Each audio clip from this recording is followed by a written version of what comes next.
Hello friends, എല്ലാവർക്കും പുതിയൊരു വീഡിയോയിലേക്ക് സ്വാഗതം. വിഭജിക എന്ന പെൺകുട്ടി ആത്മഹത്യ ചെയ്തിട്ട് അധിക ദിവസങ്ങളായിട്ടില്ല.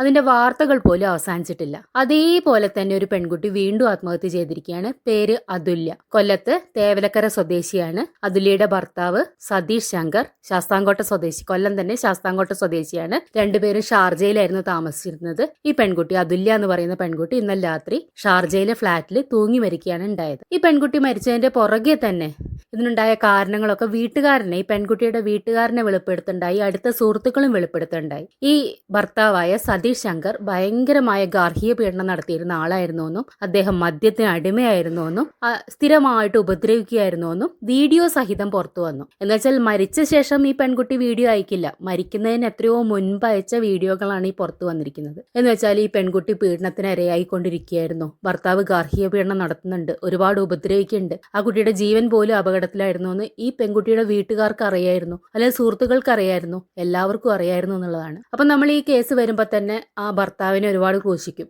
അയാൾ അങ്ങനെ ചെയ്യുന്നു, അയാൾ ഉപദ്രവിക്കുന്നു. സത്യത്തിൽ ഇതിൽ വീട്ടുകാരും പങ്കാളികൾ തന്നെയാണ് എന്ന് പറയുന്ന വിധത്തിലാണ് ഈ ന്യൂസ് പുറത്തു വരുന്നത്. ഈ പെൺകുട്ടി ഇത്രയും വർഷങ്ങളായിട്ട് 10 വർഷമായി ആ പെൺകുട്ടിയുടെ വിവാഹം നടന്നിട്ട് ആ പെൺകുട്ടി ഇത്രയും കാലം അവിടെ പീഡിപ്പിക്കപ്പെടുകയായിരുന്നു എന്ന് ഇവർക്കറിയാം. ഈ പെൺകുട്ടിയുടെ വിവാഹം, ഈ പെൺകുട്ടിക്ക് ഇപ്പോൾ 30 വയസ്സേ ഉള്ളൂ. 10 വർഷമായി വിവാഹം കഴിഞ്ഞിട്ട്, അല്ലെങ്കിൽ 11-12 വർഷമായി വിവാഹം കഴിഞ്ഞിട്ട് 10 വയസ്സുള്ള ഒരു പെൺകുട്ടിയുണ്ട് ഈ പെൺകുട്ടിക്ക് എന്ന് പറയുമ്പോൾ ഈ പെൺകുട്ടി പ്രായപൂർത്തിയാവാൻ വെയിറ്റ് ചെയ്ത പോലെയാണ് ഈ വീട്ടുകാർ വിവാഹം കഴിച്ചു കൊടുത്തത്. എന്ന് വെച്ചാൽ പഠനത്തിനൊന്നും യാതൊരു പ്രാധാന്യം കൊടുക്കാതെ വിവാഹമാണ് ജീവിതത്തിലെ ഏറ്റവും വലിയ കാര്യം എന്നുള്ള നിലയ്ക്കാണ് ആ വീട്ടുകാർ വിവാഹം കഴിച്ചു കൊടുത്തത്. ഇതിൽ സത്യത്തിൽ ഈ ഭർത്താവിനെ പ്രതി ചേർക്കുന്നതിന്റെ കൂടെ തന്നെ ഒരിക്കലെങ്കിലും ഈ വീട്ടുകാരെ കൂടെ പ്രതി ചേർക്കേണ്ടതാണ്, മറ്റുള്ളവർക്ക് മാതൃകയാക്കാൻ വേണ്ടിയിട്ടെങ്കിലും എന്നാണ് അഭിപ്രായം. അപ്പൊ ഈ പെൺകുട്ടീന്റെ മരണത്തിനെ കുറിച്ച് നോക്കാം. ഈ വ്യക്തി ഒരു ഭയങ്കരമായ മദ്യത്തിന് അടിമയായിരുന്നു, മയക്കുമരുന്നും അടിമയായിരുന്നു എന്ന് തോന്നുന്ന വിധത്തിലുള്ള വിഷ്വൽസ് ആണ് പുറത്തു വന്നിരിക്കുന്നത്. ഈ പെൺകുട്ടി നിരന്തരമായിട്ട് ഇയാളുടെ പീഡനം ഏറ്റുവാങ്ങിയിരുന്നു. ഇടയ്ക്ക് നാട്ടിൽ വന്നു പോവും, പിന്നെയും തിരിച്ചു പോവും, അവിടെ ചെല്ലും, അവിടെ ഫ്ലാറ്റിൽ താമസിക്കുന്നു,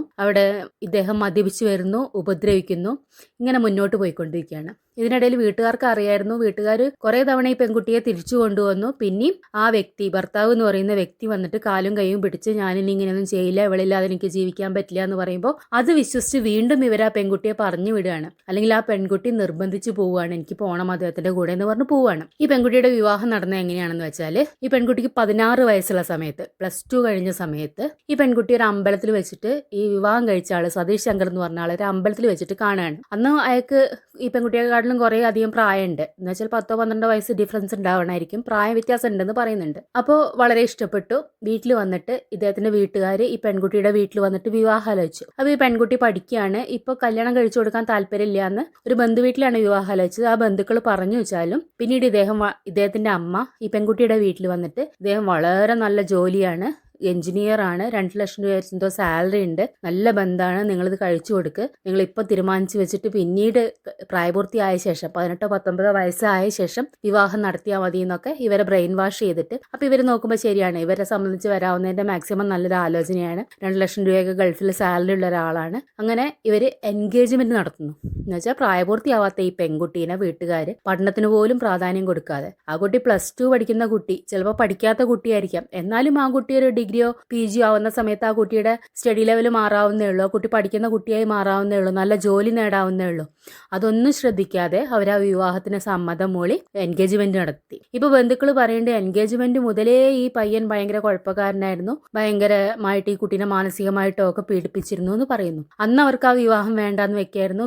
യഥാർത്ഥത്തിൽ വീട്ടുകാർ ഇതിൽ കുറ്റക്കാരാണ്, അവർ ആ വിവാഹം വേണ്ടാന്ന് വെച്ചില്ല. അവര് 18 വയസ്സായപ്പോൾ ഈ പെൺകുട്ടിയെ ഇദ്ദേഹത്തിന് വിവാഹം കഴിച്ചു കൊടുത്തു. വിവാഹം കഴിച്ച ശേഷം ഒരു പെൺകുട്ടി ഉണ്ടായി ഇവർക്ക്. പെൺകുട്ടി ഉണ്ടായപ്പോൾ പെൺകുട്ടിയാണ് ഉണ്ടായത് എന്ന് പറഞ്ഞിട്ട് ഒരുപാട് ഇദ്ദേഹം പീഡിപ്പിച്ചു എന്ന് പറയുന്നു. വിവാഹം കഴിച്ച അന്ന് മുതലേ ഈ പെൺകുട്ടിയായിട്ട് ഇയാൾ പ്രശ്നങ്ങളായിരുന്നു, നന്നായി മദ്യപിക്കുന്ന സ്വഭാവക്കാരനായിരുന്നു, മദ്യപിച്ച് വന്നിട്ട് ഈ പെൺകുട്ടിയെ നിരന്തരമായിട്ട് ഉപദ്രവിക്കുകയായിരുന്നു. അങ്ങനെ ഈ പെൺകുട്ടി ഈ പീഡനങ്ങൾ സഹിക്കും, കുറെ വീട്ടിൽ പറയും, വീട്ടുകാർ ഇനി അവിടെ സഹിച്ച് നിൽക്കണ്ട പോരെന്ന് പറഞ്ഞ് കൂട്ടിക്കൊണ്ടുവരും. കുറച്ച് ദിവസം കഴിയുമ്പോൾ ഇയാൾ വന്നിട്ട് അയ്യോ എൻ്റെ കൂടെ വിടണം, എനിക്ക് ഇവളില്ലാതെ പറ്റില്ല എന്ന് പറയും. അപ്പോൾ ഈ പെൺകുട്ടി മനസ്സലിഞ്ഞിട്ട് വീണ്ടും ഇദ്ദേഹത്തിന്റെ കൂടെ പോകും. ഇതിങ്ങനെ നിരന്തരം തുടർന്ന് വന്നുകൊണ്ടിരിക്കുകയാണ്. അപ്പോൾ ഈ പെൺകുട്ടിയുടെ അനിയത്തിയും വിദേശത്ത് തന്നെ, ഇവരുടെ അടുത്ത് തന്നെ ഷാർജയിൽ എവിടെയാണുള്ളത്. അപ്പോൾ ഈ അനിയത്തിക്ക് സ്ഥിരമായിട്ട് ഇദ്ദേഹം ഉപദ്രവിക്കുന്ന വീഡിയോസും ഫോട്ടോസും ഈ കുട്ടിയുടെ ദേഹത്തുള്ള മുറിവുകളും അദ്ദേഹം കസേരയൊക്കെ എടുത്ത് അടിക്കാൻ വരുന്ന വിഷ്വൽസും ഒക്കെ അയച്ചു കൊടുക്കുകയായിരുന്നു ഈ കുട്ടി. എന്നിട്ടും ആ വീട്ടുകാർ സ്ട്രോങ് ആയിട്ട് ഇതൊരു ടോക്സിക് റിലേഷൻ ആണ്, ഇത് തുടർന്നുകൊണ്ട് പോവരുത് എന്ന് പറഞ്ഞിരുന്നു വെച്ചാൽ ആ പെൺകുട്ടിയെ എങ്ങനെയെങ്കിലും പറഞ്ഞു കൊണ്ടുവരണമായിരുന്നു. പെൺകുട്ടിക്ക് സമ്മതം ഉണ്ടോ ഇല്ലയോ ഒന്നും നോക്കേണ്ട കാര്യമില്ല.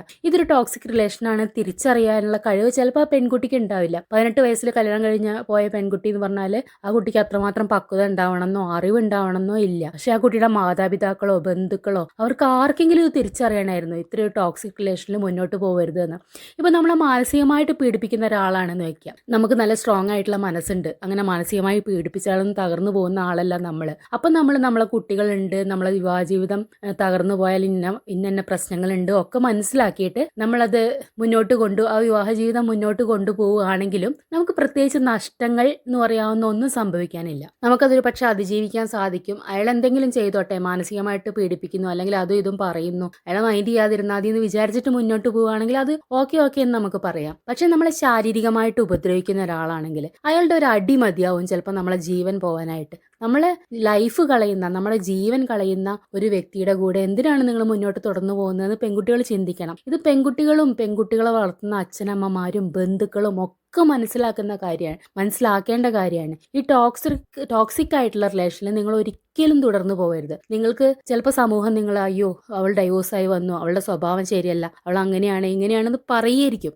എന്ത് പറഞ്ഞു, സമൂഹം നമ്മളോട് എന്ത് പറഞ്ഞു വെച്ചാലും നമ്മളെ മേത്ത് തട്ടുന്നില്ല, നമ്മളെ ജീവൻ നഷ്ടപ്പെടുന്നില്ല. പക്ഷെ നമ്മളെ ശാരീരികമായിട്ട് ഉപദ്രവിക്കുന്ന അദ്ദേഹത്തിന്റെ വിഷ്വൽസ് ഒക്കെ കണ്ടു കഴിഞ്ഞാൽ നമുക്ക് ഭയമാവും. വലിയ സ്റ്റൂൾ എടുത്തിട്ട് ഈ പെൺകുട്ടിയെ തല്ലാനായിട്ട് റെഡി ആയിട്ട് നിൽക്കുന്നു, ഒരുമാതിരി വിചാരണ ചെയ്യുന്ന പോലെ സംസാരിക്കുന്നു, തല്ലാനായിട്ട് റെഡി ആയിട്ട് നിൽക്കുന്നു, കത്തി എടുത്തിട്ട് കുത്താൻ നിൽക്കുന്നു. അങ്ങനെയൊക്കെ ടോക്സിക് ആയിട്ടുള്ള ഒരാളുടെ വിഷ്വൽസ് ഈ പെൺകുട്ടി കണ്ടത് പോട്ടെ, ഈ ചില ബന്ധങ്ങളിൽ നമ്മൾ ചെന്ന് പെട്ട് കഴിഞ്ഞാൽ നമുക്ക് ശരി ഏതാണ് തെറ്റ് ഏതാണ് അല്ലെങ്കിൽ സ്നേഹമാണോ ദേഷ്യമാണോ ഒന്നും മനസ്സിലാക്കാൻ പറ്റില്ല. നമ്മൾ ചിലപ്പോൾ അവരുടെ ഒരു അടിമത്ത മനോഭാവത്തോടു കൂടെ അവരോട് ഒരു താഴ്ന്ന് ജീവിക്കുന്ന ഒരവസ്ഥ ചിലപ്പോൾ ആ പെൺകുട്ടിക്ക് തിരിച്ചറിയാൻ പറ്റുന്നുണ്ടാവില്ല. പക്ഷെ ഇത് കാണുന്ന വ്യക്തികൾ, ഈ വിഷ്വൽസ് കണ്ടിട്ടുള്ള അവരുടെ ബന്ധുക്കൾ, നേരത്തെ കണ്ടിട്ടുള്ള ബന്ധുക്കളാണ്, അവർക്കറിയില്ല ഈ പെൺകുട്ടി ഇത്രയും ഒരു അപകടാവസ്ഥയിലാണ് ജീവിക്കുന്നതെന്ന്. ഈ വ്യക്തി ജോലിക്ക് പോകുമ്പോൾ ഈ പെൺകുട്ടിയെ റൂമിൽ പൂട്ടിയിട്ടിട്ട് പോകും, ഫ്ലാറ്റിൽ പൂട്ടി പുറത്തുനിന്ന് പൂട്ടിയിട്ടാണ് ഈ പെൺകുട്ടിയെ അവിടെ ഇട്ടിട്ട് പോകുന്നത്. ഇപ്പോൾ വിദേശത്തുള്ള ഫ്ലാറ്റുകളൊക്കെ നമുക്കറിയാം ഗ്യാസിനൊക്കെ പൈപ്പാണ്, പലപ്പോഴും തീപിടുത്തങ്ങൾ ഉണ്ടാവാറുണ്ട്. അങ്ങനത്തെ ഒരു ഫ്ലാറ്റാണത്, ഭൂമി കുലുക്കം ഉണ്ടാവാൻ സാധ്യതയുണ്ട്. അപ്പം അങ്ങനത്തെ ഒരു ഫ്ലാറ്റിൽ ഈ പെൺകുട്ടിയെ പൂട്ടിയിട്ട് പോകുമ്പോൾ അവരുടെ അയൽവാസികളുടെ ആയിട്ടുള്ള ആളുകൾ അല്ലെങ്കിൽ ആ ഫ്ലാറ്റിന്റെ അസോസിയേഷൻകാർ ആരെങ്കിലും ഒന്ന് ശ്രദ്ധിക്കണ്ടേ, ഇങ്ങനെ ഒരു പെൺകുട്ടിയെ സ്ഥിരമായിട്ട് പൂട്ടിയിട്ട് പോകുന്നു, എന്ത് അപകടം വേണമെങ്കിലും സംഭവിക്കാന്ന് പോലും ആളുകൾ ചിന്തിക്കുന്നില്ലേ? ഈ പെൺകുട്ടിയുടെ മണ്ടത്തരം മുഴുവൻ പോട്ടെ, ഈ പെൺകുട്ടി ചെയ്ത് എന്താ പറയാ കറക്റ്റ് മണ്ടത്തരാണ്. 10 വർഷമാണ് ആ കുട്ടി അയാളുടെ കൂടെ ജീവിച്ചത്, 10 വർഷം. ഇത്രയും പീഡനം സഹിച്ച് 10 വർഷം ജീവിക്കാൻ മാത്രം എന്താണ് അയാൾക്കുള്ളതെന്ന് ഈ പെൺകുട്ടികൾ ആലോചിക്കണം. വിവാഹ ജീവിതം എന്ന് പറയുന്ന അല്ല ജീവിതത്തിലെ അവസാന വാക്ക്. ആ പെൺകുട്ടിക്ക് ഇനി മുന്നോട്ട് ഒരുപാട് ജീവിക്കാനുള്ള ജീവിതം ഉണ്ടായിരുന്നു. 30 വയസ്സുള്ള ആ കുട്ടിക്ക്, 10 വയസ്സുള്ളൊരു മോളുണ്ട് ആ കുട്ടിക്ക്. ഇനി ആ കുട്ടി അച്ഛനോ അമ്മയോ ഇല്ലാതെ അനാഥയായിട്ട് ജീവിക്കേണ്ട ഒരു അവസ്ഥയാണുള്ളത്. അപ്പൊ അതൊക്കെ നമ്മളെ അയ്യോ ഈ കുട്ടീന്റെ ജീവിതം ഇനി എന്താവും, എന്റെ മോളുടെ ജീവിതം എന്താവും എന്നൊന്നും വിചാരിച്ച് സഹിക്കേണ്ട കാര്യമില്ല. നമ്മൾ അയാളുടെ ഒരു അബദ്ധത്തിലുള്ള ഒരു അടിയിൽ മരിച്ചുപോയാൽ നമ്മളെ മക്കളെ ജീവിതം എന്താവും എന്നാണ് നമ്മൾ ആലോചിക്കേണ്ടത്. അപ്പൊ ഈ ഇത്തരം റിലേഷൻ മുന്നോട്ട് കൊണ്ടുപോകുന്നതിനോട് എനിക്ക് യാതൊരു യോജിപ്പില്ല. വെറുതെ അവിടെ പോയിട്ട് പ്രശ്നം ഉണ്ടാക്കുന്ന പെൺകുട്ടികളുണ്ട്, ഇല്ല എന്ന് ഞാൻ പറയുന്നില്ല. പക്ഷേ ഇത്തരം റിലേഷൻ ഇതൊരു മോശം റിലേഷനാണ്, ഇതൊരു ടോക്സിക് റിലേഷൻ ആണെന്നുള്ളതിന് തെളിവുകൾ ഉണ്ടായിരുന്നു. ഇയാൾ സൈക്കോയെ പോലെ പെരുമാറുന്ന, ഇയാൾ ഡ്രഗ് ഒക്കെ കഴിച്ചിട്ട് നമ്മള് വിറയ്ക്കുകയൊക്കെ ചെയ്യില്ലേ, നമ്മൾ അങ്ങനത്തെ വിഷ്വൽസ് കണ്ടിട്ടില്ലേ? അങ്ങനെ ബെഡ് കിടന്നിട്ട് വിറച്ച് അപസ്മാരം പിടിച്ച പോലെ കിടക്കുന്ന വിഷ്വൽസ് ഒക്കെ ഈ പെൺകുട്ടി തന്നെ ഈ പെൺകുട്ടിയുടെ അനിയത്തിക്കോ ബന്ധുക്കൾക്കോ അയച്ചു കൊടുത്തിട്ടുണ്ട്. ആ കുട്ടിയുടെ വോയിസ് പുറത്ത് വന്നിട്ടുണ്ട്, എന്നെ ഒരുപാട് ചവിട്ടി കൂട്ടി മൂലയ്ക്ക് ഇട്ടിക്കുകയാണ്, അമ്മ വിളിച്ചപ്പോൾ ഞാൻ നിലത്ത് കിടന്നിട്ട് ഫോൺ എടുത്തിട്ട് അമ്മേനോട് സംസാരിച്ചു എന്നൊക്കെ പറയുന്ന വോയിസ് ഈ പെൺകുട്ടിയുടെ പുറത്ത് വന്നിട്ടുണ്ട്. കേൾക്കുമ്പോൾ നമുക്ക് വിഷമം തോന്നിപ്പോവും. ഒരു പെൺകുട്ടി, അച്ഛനമ്മമാരെ എത്രയോ സ്നേഹത്തോടു കൂടെ ഒരു മക്കളുണ്ടായാൽ നമുക്കറിയാം, അവര് പ്രസവിച്ചത് മുതൽ ആ കുട്ടീനെ നമ്മൾ ഓരോ 1-2 വർഷം നമ്മൾ വിചാരിച്ചു മിക്കും വലുതായാൽ ഇത്ര കഷ്ടപ്പാടൊന്നുമില്ല, നമ്മൾ ഓരോ വർഷവും കഷ്ടപ്പെട്ടാണ് ഈ കുട്ടി കുട്ടികളെ നോക്കി വളർത്തുന്നത്. അങ്ങനെ വളർത്തി കൊണ്ടുവരുന്ന കുട്ടികളെ നമ്മൾ ഏതെങ്കിലും ഒരാൾക്ക് നല്ല ജീവിതം കിട്ടട്ടെ എന്ന് വിചാരിച്ചിട്ട് വിവാഹം കഴിച്ചു കൊടുക്കുമ്പോഴാണ് ഈ വിവാഹം കഴിച്ച് കൊണ്ടുപോകുന്ന പയ്യന്മാർ യാതൊരു വിലയില്ലാത്ത ഇമാതിരി ഉപദ്രവങ്ങൾ ഈ പെൺകുട്ടികളോട് ചെയ്യുന്നത്. മാതാപിതാക്കൾ ചിന്തിക്കണം, പെൺകുട്ടികൾ ചിന്തിക്കണം, വിവാഹം കഴിച്ചു പോകുന്ന പയ്യന്മാർ ചിന്തിക്കണം. ഇപ്പൊ നമുക്ക് വിഭജിക്കയുടെ കേസിലാണെങ്കിൽ പയ്യന്റെ വീട്ടുകാരെ നമുക്ക് കുറേ കുറ്റം പറയായിരുന്നു. അച്ഛൻ അങ്ങനെയായിരുന്നു, അച്ഛൻ മോശമായിട്ട് പെരുമാറിയിരുന്നു, പെങ്ങൾ ഒരുപാട് പോര് കാണിക്കുകയായിരുന്നു, അങ്ങനെയൊക്കെ ഒരുപാട് ഘടകങ്ങൾ ആ വശത്ത് ഉണ്ടായിരുന്നു. ഇപ്പൊ ഈ സതീഷ് ശങ്കർ എന്ന് പറയുന്ന ആളുടെ കേസ് പറയുമ്പോൾ ഈ സതീഷ് ശങ്കർ തന്നെ 4 വർഷമായിട്ട് സ്വന്തം വീട്ടുകാരോട് മിണ്ടാറില്ലായിരുന്നു, അമ്മയോട് മിണ്ടാറില്ലായിരുന്നു, വിളിക്കില്ലായിരുന്നു. ആ അമ്മ പറയുന്നത് ഈ പെൺകുട്ടി ഒരിക്കൽ പോലും പരാതി പറഞ്ഞിട്ടില്ലായിരുന്നു എന്നാണ്. ഈ അതുല്യ ഒരിക്കൽ പോലും അവരെ വിളിച്ച് പരാതി പറഞ്ഞിട്ടില്ലായിരുന്നു എന്ന് പറയുന്നു. ഇതിലെ എല്ലാവരും കുറ്റക്കാരാണ്. നമ്മൾ ഈ മക്കളെ വളർത്തി, ആൺകുട്ടികളെ വളർത്തി വലുതാക്കി കൊണ്ടുവരുമ്പോൾ അവരോട് പറഞ്ഞു കൊടുക്കണം ഈ മാതാപിതാക്കള് സ്ത്രീകളെ ബഹുമാനിക്കേണ്ട കാര്യം, മറ്റുള്ള സഹജീവികളെ ബഹുമാനിക്കേണ്ട കാര്യം, അവരെ ദേഹോപദ്രവം ചെയ്യരുത്. നിങ്ങൾക്ക് ആരെയും ഉപദ്രവിക്കാനോ അടിക്കാനോ കൊല്ലാനോ ഒന്നുള്ള അവകാശമില്ല. എല്ലാവരുടെയും ശരീരം അവരുടെ സ്വന്തമാണ്. വേറൊരാൾക്ക് കൈവയ്ക്കാൻ എന്താ അവകാശമുള്ളത്? ആൺകുട്ടികളെയൊക്കെ പറഞ്ഞ് മനസ്സിലാക്കി വളർത്തി വിടേണ്ടതാണ് ഈ അമ്മമാര് അച്ഛന്മാരും. ഇത് നോക്കുമ്പോൾ എല്ലാവരും ഇതിൽ കുറ്റക്കാരാണ്.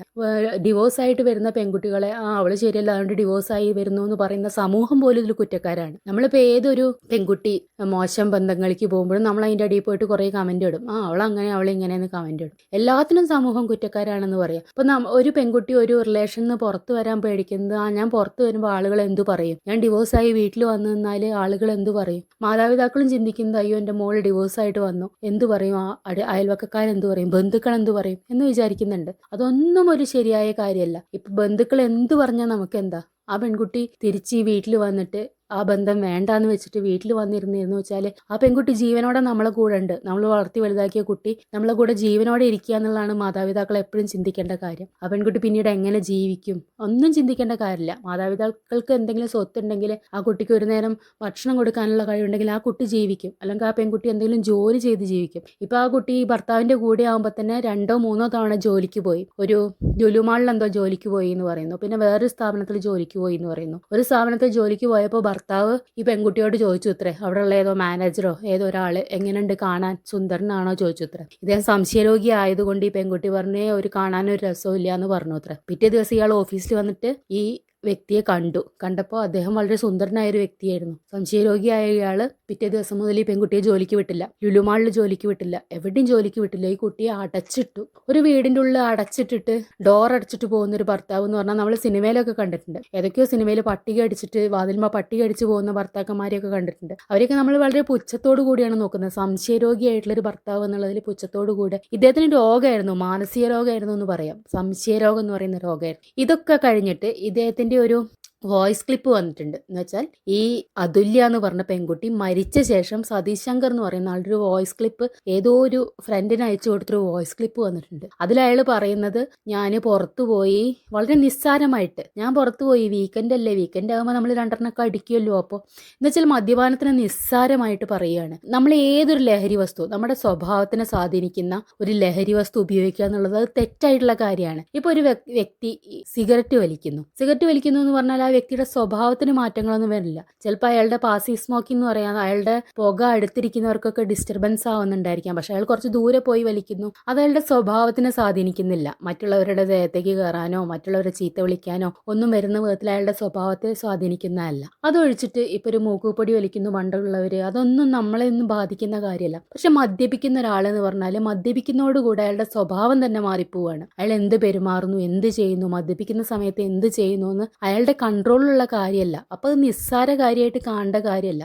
ഞാൻ ഡ്രഗ്സ് ഒന്നും ഉപയോഗിക്കുന്നില്ലല്ലോ, MDMA ഉപയോഗിക്കുന്നില്ലല്ലോ, കഞ്ചാവ് ഉപയോഗിക്കുന്നില്ലല്ലോ, ഞാൻ കുറച്ച് മദ്യപിക്കുന്നല്ലേ ഉള്ളൂ എന്ന് പറയുന്ന ആളുകളെ കാണാറുണ്ട്. പക്ഷെ മദ്യപിക്കുന്നത് വളരെ തെറ്റായിട്ടുള്ള കാര്യമാണ്. മദ്യപിക്കുന്ന സമയത്ത് എന്ന് പറഞ്ഞാൽ ഇവരുടെ സ്വഭാവത്തിലാണ് മാറ്റം വരുന്നത്. ആ സ്വഭാവം വെച്ചിട്ട് അവർ ആ സമയത്ത് മറ്റുള്ളവരെ ഉപദ്രവിക്കുന്നു, അവരെയല്ല അവരെ കൺട്രോൾ ചെയ്യുന്നത്. അതൊക്കെ ചെയ്ത് കഴിഞ്ഞിട്ട് അത് നിസ്സാരമായിട്ട് ഞാൻ വീക്കെൻഡ് ആയപ്പോൾ 2 അടിച്ചതല്ലേ ഉള്ളൂ, അതിനിപ്പോൾ എന്താന്ന് പറയുന്നത് അത്ര ശരിയായ കാര്യമല്ല. ഇത് പറയുന്നത് ഈ പെൺകുട്ടി മരിച്ച ശേഷം, തൂങ്ങി മരിച്ചത് കണ്ട ശേഷം ഈ വ്യക്തി, സതീഷ് എന്ന് പറയുന്ന വ്യക്തി, ഇദ്ദേഹത്തിന്റെ ഫ്രണ്ടിന് അയച്ച വോയിസ് ആണ്. ഞാൻ വീക്കെൻഡ് ആകുമ്പോൾ 2 അടിച്ചു, അതിപ്പോ അവൾക്ക് ഇഷ്ടമല്ല. അത് വളരെ നിസ്സാരമായിട്ട് പറയാണ്. എന്നിട്ട് ഞാൻ ഏതോ ഫ്രണ്ടിന്റെ വീട്ടിൽ പോയി തിരിച്ചു വന്നപ്പോൾ അവൾ തൂങ്ങി മരിച്ച് നിൽക്കുന്നുണ്ടായിരുന്നു, അവളുടെ കാലൊക്കെ നിലത്ത് മുട്ടി നിൽക്കുമായിരുന്നു എന്നൊക്കെ വളരെ നിസ്സാരമായിട്ട് പറയുന്നു. അത് കഴിഞ്ഞിട്ട് ഇദ്ദേഹം ഒരു ഫേസ്ബുക്ക് പോസ്റ്റ് ഇട്ടു. അതുപോയി, എന്ന് പറഞ്ഞാൽ അതുല്യ വിളിക്കുന്ന ഷോർട്ട് ഫോമാ തോന്നുന്നു. അതുപോയി, അതുകൊണ്ട് ഞാനും പോകുന്നു. അതുകൊണ്ട് എന്താ കാര്യം ഉണ്ടായത്? അത് പോയത് വലിയ നഷ്ടമാണ്. കാരണം അതിനൊരു മോളുണ്ടായിരുന്നു. ആ മോള് ഞാൻ ആദ്യമായിട്ട് വളരണം. ഇനി ഇയാളും കൂടെ മരിച്ചു പോകും. അല്ലെങ്കിൽ ഇയാളുടെ കൂടെ വളർത്താൻ വിടാൻ പറ്റുമൊന്നുമില്ല ഈ പെൺകുട്ടീനെ. ഇനി ഇയാൾ മരിച്ചു പോവുകയാണെങ്കിൽ, ഇയാളിപ്പോൾ മരിക്കുന്നുള്ള ഉദ്ദേശത്തിലായിരിക്കും ആ പോസ്റ്റ് ഉണ്ട്. പക്ഷേ ഇദ്ദേഹത്തിന്റെ വോയിസ് കേട്ടിട്ട് ഇയാൾ മരിക്കാൻ മാത്രമുള്ള മരിക്കുന്നൊരു മനസ്സുള്ള വ്യക്തിയാണെന്ന് എനിക്ക് തോന്നുന്നില്ല. ഇയാൾ ഈ അതുപോയി ഞാനും പോകുന്നു എന്ന് പറയുന്ന ഒരു പക്ഷേ സാധാരണ പിടിച്ചു പറ്റാനിട്ട പോസ്റ്റ് ആയിരിക്കും ഫേസ്ബുക്കിൽ. പക്ഷെ അത് കേട്ട ഓരോ വ്യക്തിയും അതിന്റെ അടിയിൽ പോയിട്ടിട്ട് നീ പോടാ, നീ പോകുന്നതാണ് നല്ലതെന്നാണ്. അപ്പൊ അയാൾ എത്ര വെറുക്കപ്പെട്ട വ്യക്തിയായിട്ട് മാറിയെന്ന് ചിന്തിക്കണം. നമ്മൾ ചെയ്യുന്നൊരു പ്രവൃത്തി, ആ വ്യക്തി 10 വർഷം ആ പെൺകുട്ടികളുടെ കൂടെ സഹിച്ച് ജീവിച്ചു. ആ പെൺകുട്ടിക്ക് ആ റിലേഷനിൽ ഇറങ്ങി പോരായിരുന്നു. എന്നിട്ട് ആ പോരാതെ ജീവിച്ച എന്തുകൊണ്ടാണെന്ന് ഇവർ ചിന്തിക്കണം. അയാളുടെ സ്നേഹം കൊണ്ടായിരുന്നു ആ കുട്ടി 10 വർഷവും ജീവിച്ചത്. അല്ലെങ്കിൽ ഇപ്പൊ പറയും, അയ്യോ എന്റെ കുട്ടീനെ എങ്ങനെ വളർത്തുന്നൊക്കെ ഓർത്തിട്ടായിരുന്നു എന്ന്. അത് മാത്രമാവണമെന്നില്ല, അയാളുടെ സ്നേഹം കൊണ്ട് കൂടിയായിരുന്നു ആ കുട്ടി ജീവിച്ചതെന്നറിയാം. അപ്പോൾ നമ്മളെ കൂടെ ജീവിക്കുന്ന ഒരാളെ ഇത്തിരെങ്കിലും റെസ്പെക്ട് ചെയ്യുക, അവരൊരു വ്യക്തിയാണെന്ന് പരിഗണിക്കുക, അവരെ ശാരീരികമായിട്ട് ഉപദ്രവിക്കാതിരിക്കുക. ഇതൊക്കെ പുരുഷന്മാർ ചെയ്യേണ്ട കാര്യമാണ്. അതൊന്നും ചെയ്യാതെ 10 വർഷം ഈ കുട്ടിയെ ടോർച്ചർ ചെയ്ത് ശാരീരികമായിട്ട് ഉപദ്രവിച്ചിട്ട് അവസാനം ഈ പെൺകുട്ടി മരിച്ചു കഴിയുമ്പോൾ അതുപോയി ഞാനും പോകുന്നു എന്ന് ദുഃഖത്തിൽ സ്റ്റാറ്റസ് ഇട്ടുകൊണ്ടൊന്നും കാര്യമില്ല. ഈ പെൺകുട്ടികളോടും പറയാറുള്ളത്, ഇത്തരം മനസ്സാക്ഷി ഇല്ലാത്ത ആളുകളെ എന്നേ നിങ്ങൾ ഉപേക്ഷിച്ച് വരേണ്ടതാണ്. ഇവരുടെ കൂടെ ജീവിച്ചുകൊണ്ട് നിങ്ങളുടെ ജീവിതം അങ്ങോട്ട് സമ്പൂർണ്ണമാവും എന്നുള്ള വിചാരമൊന്നും വേണ്ട. അല്ലെങ്കിൽ ഭർത്താവില്ലാതെ ജീവിക്കാൻ പറ്റില്ല, ഭർത്താവിന്റെ കൂടെ ജീവിച്ചുകൊണ്ട് ഈ ജീവിതം സമ്പൂർണ്ണമാവുന്നൊന്നും വിചാരിക്കേണ്ട കാര്യമില്ല. നമ്മളെ ജീവിതം നമ്മളുടെ മാത്രമാണ്. നമ്മളെ വീട്ടുകാർ പോലും നമ്മളൊരു പക്ഷേ സപ്പോർട്ട് ചെയ്യില്ലായിരിക്കും. ഇപ്പൊ ഈ അച്ഛനും അമ്മയും നിർബന്ധമായിട്ട് ഈ കുട്ടീനോട് നീ അത് ഒരിക്കലും ആ റിലേഷനിൽ നിൽക്കരുത്, ഇതൊരു ടോക്സിക് റിലേഷനാണ്, നീ അത് തിരിച്ചു പോരണം, നിന്റെ ജീവനാണ് വലുത്, നിനക്കൊരു പെൺകുട്ടിയുണ്ട്, നീ അതിനെ നോക്കി നിനക്ക് നല്ല ജോലി ചെയ്ത് അന്തസ്സായിട്ട് ജീവിക്കാവുന്നേ ഉള്ളൂ എന്ന് ഈ അമ്മമാരും അച്ഛന്മാരും പറഞ്ഞു കൊടുക്കണം ഈ കുട്ടികളോട്. അല്ലെങ്കിൽ നമ്മുടെ ഒരു മകളെ കല്യാണം എന്ന് പറയുന്ന ഒരു രീതിയെ നമ്മൾ എതിർക്കാനുള്ള ടൈം ആയിട്ടില്ല. ഇപ്പൊ കുറെ മാറ്റം വന്നിട്ടുണ്ടെങ്കിലും കല്യാണം എന്ന് പറയുന്നത് കഴിപ്പിച്ച് കൊടുക്കാതിരിക്കാൻ നമുക്ക് പറ്റില്ല. അപ്പൊ പെൺകുട്ടികളുടെ അച്ഛനമ്മമാര് കല്യാണം കഴിപ്പിച്ച് വിടുന്നു. പക്ഷെ അവരോട് പറഞ്ഞു കൊടുക്കുക, നീ അങ്ങനെ അവിടെ സഹിച്ച് നിൽക്കരുത്, അവിടെ പോയിട്ട് ആ കുടുംബം നരകാക്കാനും നിൽക്കരുത്. എന്നാൽ വളരെ മോശമായിട്ടുള്ള ആളാണെന്ന് നിനക്ക് തോന്നുകയാണെങ്കിൽ, എന്നെ ശാരീരികമായിട്ട് ഉപദ്രവിക്കുന്നുണ്ടെങ്കിൽ, മാനസികമായിട്ട് ഇപ്പൊ എന്തെങ്കിലും ഒന്ന് പറയുന്നുണ്ട് എന്നുള്ളതിന് നീ വിഷമിക്കണം, അല്ലെങ്കിൽ ആ ബന്ധം ഉപേക്ഷിച്ച് പോരണം എന്ന് പറയുന്നില്ല. പക്ഷെ നിന്നെ ശാരീരികമായിട്ട് ഉപദ്രവിക്കുന്നുണ്ടെങ്കിൽ ആ ബന്ധം വേണ്ടാന്ന് വെക്കണം. അല്ലെങ്കിൽ അയാളുടെ ഒരു കൗൺസിലിങ്ങിന് പോകാൻ, ഇതൊരു ശരിയായ നടപടിയല്ല, അതൊരു കൗൺസിലിങ്ങിന് പോകണം എന്ന് അയാളോട് പറയണം. അയാൾ മാറുന്നുണ്ടോ എന്ന് നോക്കണം. ഇല്ല അച്ഛൻ നിങ്ങൾ ആ ബന്ധം ഉപേക്ഷിച്ച് പോരണം എന്ന് മാതാപിതാക്കൾ പറഞ്ഞു കൊടുക്കണം. നീ ഏത് അവസ്ഥയിൽ തിരിച്ചു വന്നാലും നിനക്ക് നമ്മുടെ വീട്ടിൽ നിനക്ക് റൂം ഉണ്ടെന്ന് പറഞ്ഞു കൊടുക്കണം. അല്ലെങ്കിൽ ജീവിക്കാനുള്ള എന്തെങ്കിലും ഒരു സാഹചര്യം, ഈ മാതാപിതാക്കൾ അത്രയും വർഷം ജീവിച്ചതല്ലേ, എന്തെങ്കിലും ഒരു സമ്പാദ്യം അവരുണ്ടാക്കി കൊടുത്തിട്ടുണ്ടാവുമല്ലോ. ഇപ്പൊ കൊല്ലം ജില്ലേനെയൊക്കെ സംബന്ധിച്ചെന്ന് പറഞ്ഞാൽ ഒരുപാട് സ്വർണം കൊടുത്തിട്ടാണ് പെൺകുട്ടികളെ കല്യാണം കഴിച്ചു കൊടുക്കുക. സാധാരണ താഴ്ന്ന കുടുംബത്തിലാണെങ്കിലും 40, 40, 50 പവൻ കൊടുത്തിട്ട്, കുറച്ചെങ്കിലും ഒരു കഴിവുള്ളവർ 100 പവൻ കൊടുക്കാതെ അവിടെ വിവാഹം കഴിപ്പിക്കുന്നില്ല. 100 പവൻ വിറ്റിട്ട് നിങ്ങൾ ബാങ്കിലിട്ട് കഴിഞ്ഞാൽ നിങ്ങൾക്ക് എത്ര പലിശ കിട്ടും? ആ പലിശ പോരെ കുട്ടികളെ നിങ്ങൾ ഈ ഭർത്താവിനെ ഉപേക്ഷിച്ച് വന്നാൽ ജീവിക്കാനായിട്ട്. ഒരു കേസ് നടത്തിയ, ഇപ്പൊ ഈ സ്വർണ്ണമൊക്കെ കൊണ്ടുപോയാലും ഒരു കേസ് നടത്തി കഴിഞ്ഞാൽ നിങ്ങൾക്ക് സുഖമായിട്ട് നിങ്ങളെ സ്വർണം തിരിച്ചു കിട്ടും. ഇനി വീട്ടിൽ നിന്ന് എല്ലാ സ്വത്തും അവകാശങ്ങളും കഴിഞ്ഞിട്ടാണ് ഈ സ്വർണം കൊടുത്ത് നിങ്ങളെ വിട്ടുവെച്ചാൽ ആ സ്വർണം നിങ്ങളെ കയ്യിലുണ്ടായാൽ മതി, നിങ്ങൾക്ക് മുന്നോട്ട് ജീവിക്കാൻ ഓർക്കണം. ഇപ്പൊ ഇതിൽ സ്ത്രീധന പീഡനം അത്ര പറഞ്ഞു കേൾക്കുന്നില്ല. കാരണം 10 വർഷമായി ഉണ്ടായിരിക്കാം സ്ത്രീധന പീഡനം അത്ര പറഞ്ഞു കേൾക്കാത്തത്. എന്നാലും ഈ കുട്ടി സ്ത്രീധന പീഡനം മാനസികമായിട്ട് അനുഭവിച്ചിരുന്നു എന്ന് വേണമെങ്കിൽ വിചാരിക്കാം. കാരണം പെൺകുട്ടി ജനിച്ചപ്പോഴേക്കും ഒരുപാട് ടോർച്ചർ ചെയ്യുക അങ്ങനെയൊക്കെ ചെയ്തിട്ടുണ്ട്. ആദ്യകാലത്ത് സ്ത്രീധന പീഡനം അനുഭവിച്ചിട്ടുണ്ടെന്ന് തോന്നുന്നു. എന്തായാലും ഭയങ്കര വിഷമം ഉണ്ടാക്കുന്ന ഒരു കാര്യമാണ്. ഇപ്പൊ നമ്മൾ ഫേസ്ബുക്കിൽ നോക്കുമ്പോൾ ആ പെൺകുട്ടിയും ആ ഭർത്താവും കൂടെ വളരെ സന്തോഷത്തോടു കൂടെ ജീവിതം പങ്കിടുന്ന ഫോട്ടോസ് നമ്മൾ കാണും. നമ്മളിപ്പോൾ ഈ പൊതുവെ നമ്മൾ ഫേസ്ബുക്കിൽ ഓരോ കപ്പിൾസിന്റെ പ്രൊഫൈൽ എടുത്തു നോക്കുമ്പോൾ അവർ നല്ല സന്തോഷമായിട്ടുള്ള മൊമെന്റ്സ് ആണ് അവർ ഈ ഫേസ്ബുക്കിൽ ഇട്ട് വെച്ചിട്ടുള്ളത്. ഭാര്യയും ഭർത്താവും കൂടെ സന്തോഷത്തോട് കൂടെ നിൽക്കുന്നു, ഓണം ആഘോഷിക്കുന്നു, പിറന്നാൾ ആഘോഷിക്കുന്നു, കെട്ടിപ്പിടിക്കുന്നു, ഉമ്മ വയ്ക്കുന്നു. അപ്പം നമ്മൾ വിചാരിക്കും അവരുടെ ലൈഫൊക്കെ എന്ത് മനോഹരമാണ്, നമ്മളൊക്കെ കഷ്ടപ്പെട്ടാണല്ലോ ജീവിക്കുന്നതെന്ന് വിചാരിക്കും. നമ്മൾ ഈ ഫേസ്ബുക്കിൽ കാണുന്നത്, റീലിൽ കാണുന്നത് ഇതൊന്നുമല്ല റിയൽ എന്ന് പറയുന്നത്. നമ്മുടെ ലൈഫ്, റിയൽ ലൈഫ് എന്ന് പറയുന്നത് എത്രയോ വ്യത്യസ്തമാണെന്ന് ഇത്തരം കേസുകൾ കാണുമ്പോഴാണ് നമ്മൾ. അതുകൊണ്ടല്ല നമുക്ക് വിഷമം. ഇപ്പം ഈ വിഭജിക എന്ന് പറഞ്ഞ കേസ് നടന്നിട്ട് 2 or 3 ദിവസം 4 or 5 ദിവസം ആവുന്നേ ഉള്ളൂ. ആ കുട്ടിയുടെ ഭൗതിക ശരീരം പോലും സംസ്കരിച്ചിട്ടില്ല. അപ്പോഴാണ് അതേപോലെ തന്നെയുള്ള ഒരു കേസ് നമ്മൾ കേൾക്കുന്നത്. അതേ ജില്ലയിൽ നിന്നുള്ള ആളുകൾ, നമ്മളൊരു ജില്ലേനെ കുറ്റപ്പെടുത്തി പറയല്ല, പക്ഷെ തുടർച്ചയായിട്ട് ഇത്തരം കാര്യങ്ങൾ ഇനിയെങ്കിലും അങ്ങനെയുള്ള കുട്ടികൾ ചിന്തിക്കുക. ഇങ്ങനെയുള്ള ആളുകളെ സഹിച്ച് ജീവിക്കേണ്ട ഒരു കാര്യവും നിങ്ങൾക്ക് ഇനിയിപ്പോൾ ഇതിന്റെ ബാക്കി എന്താവെന്ന് പറയാൻ പറ്റില്ല. ചിലപ്പോൾ അയാൾ ഈ അതുവിന്റെ കൂടെ പോകുന്നു എന്ന് പറഞ്ഞ പോലെ ഇയാളും ആത്മഹത്യ ചെയ്യാൻ മതി. ഇയാൾ ഇനി ജീവിച്ചു കഴിഞ്ഞാൽ ഇയാളെ കാര്യം കഷ്ടമാണെന്ന് വിചാരിക്കാം. അയാളെ സമൂഹത്തിലേക്ക് മാന്യമായിട്ട് ജീവിക്കാൻ ഇനി ഒരിക്കലും പറ്റില്ല എന്ന് വിചാരിക്കാം. പക്ഷെ ഈ ആത്മഹത്യ ചെയ്യണ ഈ പെൺകുട്ടി ആത്മഹത്യ ചെയ്തതാണെങ്കിൽ, ഇപ്പൊ 10 വർഷം ആത്മഹത്യ ചെയ്യാത്തൊരു പെൺകുട്ടി ഇപ്പൊ ആത്മഹത്യ ചെയ്തു എന്ന് വിശ്വസിക്കാൻ പറ്റില്ല. കാരണം ആ പെൺകുട്ടിയുടെ അനിയത്തി പറയുന്നുണ്ട്, രാത്രി 11 or 12 മണി വരെ നല്ലതായിട്ട് എന്നോട് സംസാരിച്ചതാണ്, എന്നിട്ടാണ് ഈ ആത്മഹത്യ വാർത്ത വരുന്നതെന്ന് പറയുന്നുണ്ട്. ചിലപ്പോൾ അയാളുടെ ഒരു കയ്യബദ്ധത്തിൽ മരിച്ചു പോയതായിരിക്കാം. ഇനിയൊരു ജീവിതം അയാൾക്കും ഇല്ലാതെയാവുന്നു, ഇവർക്കും ഇല്ലാതെയാവുന്നു. ഈ കുടുംബം മുഴുവൻ ജീവിതകാലം മുഴുവൻ നേറി കഴിയേണ്ട അവസ്ഥ വരുന്നു. ഈ പെൺകുട്ടിയുടെ മകൾ അനാഥയായിട്ട് ഇനിയുള്ള കാലം ജീവിക്കേണ്ടി വരുന്നു. ഇങ്ങനെ സഹിച്ച് ജീവിക്കണം എന്ന് ആരാ നിങ്ങളോട് പറഞ്ഞു പഠിപ്പിച്ചു തന്നിട്ടുള്ളത്?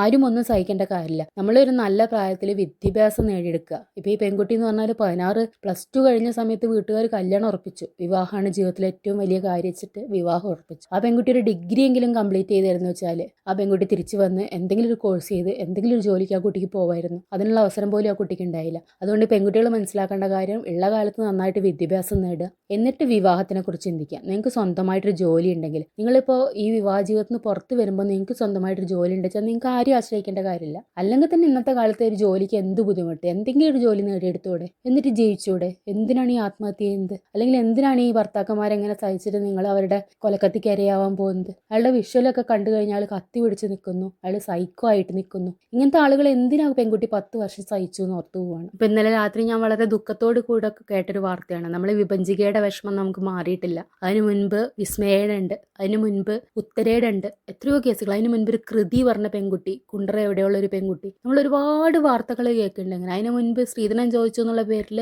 ആത്മഹത്യ ചെയ്തൊരു ഡോക്ടർ പെൺകുട്ടി, ഇത്തരം വേദനിപ്പിക്കുന്ന ഒരുപാട് വാർത്തകൾ. അപ്പോഴാണ് ഈ പെൺകുട്ടിയുടെ അതുല്യ എന്ന് പറയുന്ന കുട്ടിയുടെ വാർത്ത വരുന്നത് ഇന്നലെ രാത്രി. ഇപ്പൊ ഈ വിഭജിക എന്ന് പറയുന്ന കുട്ടിയും ഷാർജയിൽ തന്നെയാണ് മരിച്ചത് തോന്നുന്നു. ആ കുട്ടിയുടെ ശരീരം ഇതുവരെ അടക്കിയിട്ടില്ല. അപ്പോഴാണ് അതേപോലെ ഒരു പെൺകുട്ടി കൊല്ലപ്പെടുന്നത്. അല്ലെങ്കിൽ കൊല്ലപ്പെടുക എന്ന് തന്നെ എന്തിനു പറയണം, ഗാർഹിക പീഡനം പോലും ഭരിക്കുന്നതൊക്കെ കൊല തന്നെയാണ്. എല്ലാവരും പ്രതികളാണ്. ഭർത്താവ് പ്രതിയാണ്, ഭർത്താവിന്റെ വീട്ടുകാർ പ്രതിയാണ്, ഈ പെൺകുട്ടിയുടെ വീട്ടുകാർ പ്രതിയാണ്, സമൂഹം പ്രതിയാണ്. ഇതിനി ഒരു അവസാനം ഉണ്ടാവും? ഇത് ഇങ്ങനെ തുടർന്നുകൊണ്ട് പോകുന്ന, എത്രയോ വർഷങ്ങൾ തുടർന്നുകൊണ്ട് പോകുന്ന സംഭവമാണോ ഇത്? ഇനി എല്ലാ കാലവും ഇത് നമ്മൾ കേൾക്കേണ്ടി വരും. അപ്പോൾ പെൺകുട്ടികളോട് പറയാനുള്ളത്, നിങ്ങളുടെ ജീവിതം നിങ്ങളുടെ ജീവിതം നിങ്ങളുടെ മാത്രമാണ്. നിങ്ങളുടെ എഫേർട്ട് കൊണ്ട് മാത്രമേ നിങ്ങൾക്കത് മുന്നോട്ട് കൊണ്ടുപോകാൻ പറ്റുള്ളൂ. നമ്മൾ മറ്റുള്ളവരെ ആശ്രയിച്ച് ഭർത്താവ്, കുടുംബം, എൻ്റെ വീട്ടുകാരെന്ത് പറയും, നാട്ടുകാരെന്ത് പറയും, ഇതൊന്നും നോക്കേണ്ട കാര്യമില്ല. ടോക്സിക് ആണെന്ന് തോന്നുന്ന റിലേഷൻ. ഇപ്പൊ വിഭജികയുടെ കേസാണെങ്കിൽ വിഭജികയും സഹിച്ചു. പക്ഷെ വിഭജിക അവരുടെ ഒരു ഡിവോഴ്സിന് പോലും തയ്യാറാവാതെ, അവർ തരാന്ന് പറഞ്ഞ ഡിവോഴ്സ് പോലും വാങ്ങാൻ തയ്യാറാവാതെ ആ കുഞ്ഞിനെയും കൊണ്ട് മരിച്ചു. പക്ഷെ ഈ പെൺകുട്ടി എന്ന് പറഞ്ഞാല് 10 വർഷം സഹിച്ചു കഴിഞ്ഞിട്ട് ഈ പെൺകുട്ടി ആത്മഹത്യ ചെയ്തതാണോ കൊല്ലപ്പെട്ടതാണോ എന്ന് പോലും നമുക്കറിയില്ല. എന്തിനാണ് ഇങ്ങനെ മരിച്ചു പോകുന്നത്? അതുകൊണ്ട് ഈ കുട്ടികളോട് പറയാനുള്ളത്, സമയത്തിന് നിങ്ങൾ നന്നായിട്ട് വില കൊടുത്തിരുന്ന ആ സമയത്ത് പഠിക്കേണ്ട സമയത്ത് പഠിക്കുക. വിവാഹം കഴിക്കേണ്ട സമയത്ത് ഒരു 25, 26, 27 വയസ്സായിട്ട് ഒരു ജോലി കിട്ടി 1 or 2 വർഷം ജോലി ചെയ്ത് നിങ്ങളെ ബാങ്കിൽ കുറച്ച് കാശ് നിങ്ങളായിട്ട് സമ്പാദിച്ചിട്ട ശേഷം നിങ്ങൾ വിവാഹം കഴിക്കുക. വീട്ടുകാർ പറയുന്ന ആളുകളെ നിങ്ങൾ തന്നെ വിവാഹം കഴിക്കുക, അല്ലെങ്കിൽ നിങ്ങളെ സ്വന്തം ഇഷ്ടത്തിന് നല്ലതാണെന്ന് തോന്നുന്ന വിവാഹം നിങ്ങൾ കഴിക്കുക. എന്നിട്ട് ജീവിച്ചു നോക്കുക. 1 or 2 വർഷം ജീവിച്ചു നോക്കുക. ഇത് ശരിയാവില്ല തോന്നുക, നിങ്ങളത് വേണ്ടെന്ന് വെക്കുക. അതിനുശേഷം കുട്ടികളെ കുറിച്ചൊക്കെ ചിന്തിക്കുക. ഇത് ശരിയാവും, ഇത് മുന്നോട്ട് പോകും. നിങ്ങൾക്ക് അധിക കാലമൊന്നും വേണ്ട ആളുകളെ തിരിച്ചറിയാനായിട്ട്. ഒരാൾ നിങ്ങളെ ഉപദ്രവിക്കുന്നുണ്ട്, നിങ്ങളെ ശരീരത്തിൽ കൈവയ്ക്കുന്നുണ്ട് വെച്ചാൽ നിങ്ങൾക്ക് തിരിച്ചറിയാവുന്നേ ഉള്ളൂ. ഇയാൾക്ക് മറ്റുള്ളവരെ റെസ്പെക്റ്റ് ഇല്ല, മറ്റുള്ളവരെ എന്ത് ചെയ്യാൻ മടിയില്ല. അപ്പൊ അങ്ങനെ തിരിച്ചറിവോടുകൂടെ നിങ്ങൾ ജീവിക്കുക. ഈ കേസ് ഇനി എന്തൊക്കെയാവും അറിയില്ല. ഇയാൾ ഇനി ആത്മഹത്യ ചെയ്യോ, ഇയാൾ ഇനി ജീവിക്കോ, ഇയാൾ അറസ്റ്റ് ചെയ്യോ, ഇയാളെ പ്രതി ചേർക്കോ, ഒന്നും അറിയില്ല. അപ്പൊ വിഭജികയുടെ കേസ് കഴിഞ്ഞിട്ട് ഇത്രയും ദിവസമായി. അയാളെ പ്രതി ചേർത്തോ, അയാൾ അറസ്റ്റ് ചെയ്യാൻ പറ്റുമോ, അല്ലെങ്കിൽ അയാൾ ദുബായിൽ ജയിലിലാണോ, അയാൾ നാട്ടിൽ ഒന്നും നമുക്കറിയില്ല. ഒന്നും ആയി പോകാൻ പോകുന്നില്ല. ഇപ്പൊ വിസ്മയുടെ കേസാണെങ്കിൽ വിസ്മയ മരിച്ചുപോയി. അയാൾ കുറച്ചു കാലം ജയിലിൽ കിടന്നു. അന്ന് എല്ലാവരും ഒന്ന് പറഞ്ഞതുകൊണ്ട് അയാൾ കുറച്ചു കാലം ജയിലിൽ കിടന്നു. ഇപ്പൊ അയാൾ ജാമ്യം കിട്ടി പുറത്തിറങ്ങി. അപ്പൊ ഇതുപോലെ തന്നെയായിരിക്കും ചിലപ്പോൾ ഈ കേസുകളൊക്കെ. ഇവർ പോയിട്ട് വേറെ വിവാഹം കഴിക്കും, വേറെ ജീവിതം നയിക്കും. നമ്മൾ അത്രയും ടോക്സിക് എന്ന് പറയുന്ന ആളുകൾ പോലും, മറ്റുള്ളവർ ബോധ്യപ്പെട്ട ആളുകൾക്ക് പോലും പിന്നെയും പെണ്ണ് കിട്ടുന്നുള്ളതാണ്. ഇപ്പൊ ഒരു യൂട്യൂബർ ഉണ്ട്, ഹിമ എന്ന് പറഞ്ഞിട്ട്. ആ പെൺകുട്ടിയുടെ ലൈഫ് നമ്മൾ യൂട്യൂബിൽ കൂടെ തന്നെ കണ്ടിട്ടുള്ളതാണ്. ആ വ്യക്തിയുടെ മോശം കാര്യങ്ങളൊന്നും പറയുന്നില്ല വെച്ചാലും നമുക്ക് കാണുമ്പോഴേ പൊരുത്തക്കേട് തോന്നുന്ന 2 ദമ്പതികളാണ് അവർ. പിന്നെ അവർ ഡിവോഴ്സായിട്ട് അയാൾ ചെയ്ത ഓരോ കാര്യങ്ങളും ഈ ഹിമ യൂട്യൂബിലൂടെ എണ്ണിപ്പെറുക്കി പറഞ്ഞു നമ്മളോട്. ഇയാൾ ഇങ്ങനെ ടോക്സിക് ആയിരുന്നു, ഇയാൾ ഉപദ്രവിക്കുകയായിരുന്നു, മദ്യപിക്കുകയായിരുന്നു, ഓരോ കാര്യം ആ പെൺകുട്ടി പറഞ്ഞു. ആ പെൺകുട്ടി 2 ആൺകുട്ടികളെയും കൊണ്ടിട്ട് വേറെ ജീവിക്കാൻ പോയി. എന്നിട്ട് എന്ത് കാര്യം ഉണ്ടായി? അയാളിപ്പോൾ വേറെ വിവാഹം കഴിച്ചു എന്ന് പറയുന്നു. എന്ന് വെച്ചാൽ ആ പെൺകുട്ടി പറഞ്ഞ എല്ലാ കാര്യങ്ങളും യൂട്യൂബ് കിടക്കുമ്പോൾ ഇതെല്ലാം അറിയുന്ന ആളുകൾ വീണ്ടും ഇദ്ദേഹത്തിനെ കല്യാണം കഴിക്കാൻ തയ്യാറാവുന്നു. അപ്പോൾ ഈ പോയ പെൺകുട്ടിക്കെല്ലാം പോയി എന്നല്ലാതെ ഇവർക്കൊക്കെ എന്തെങ്കിലും നഷ്ടപ്പെടാനുള്ളൂ. ഇപ്പൊ ഈ അതുല്യ മരിച്ചുപോയി, ജീവൻ അങ്ങ് പോയി. വിഭജിക്ക് മരിച്ചുപോയി, ജീവൻ പോയി. ഇനി ഈ ഭർത്താക്കന്മാർ ചിലപ്പോൾ വേറെ വിവാഹം കഴിച്ച് പിന്നീടും ജീവിക്കും. വിസ്മയുടെ ഭർത്താവ് ജീവിക്കും, തിരയുടെ ഭർത്താവ് ജീവിക്കും. അപ്പൊ ഈ മറ്റുള്ളവർക്ക് വേണ്ടി നമ്മൾ നമ്മളെ ജീവിതം നശിപ്പിച്ചു കളയരുതെന്നേ പറയാനുള്ളൂ. എല്ലാവർക്കും നന്ദി.